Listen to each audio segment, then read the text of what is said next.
নমস্কার আমার সকল ইউটিউব বন্ধুরা, আশা করি সকলেই ভালো আছেন। সকলের সুস্থতা কামনা করে আমার আজকের প্রথম ব্লগটি শুরু করছি। সকলেই দেখতে পাচ্ছেন নিশ্চয়ই গপু দাদাকে। গপু দাদা ঘুম থেকে উঠে পড়েছে, আর আজকের আমার প্রথম ব্লগটি আমি আমার গপু দাদাকে দিয়েই শুরু করলাম।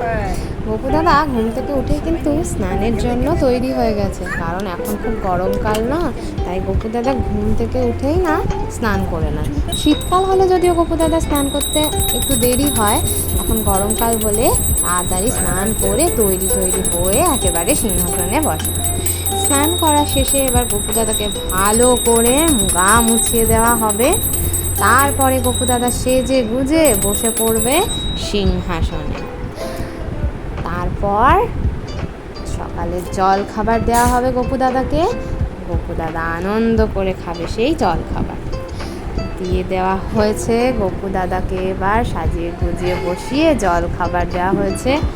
আচ্ছা, আজকের আমার এই প্রথম ব্লগটি এই পর্যন্তই থাক। আসছি আবার পরবর্তী ব্লগটি নিয়ে।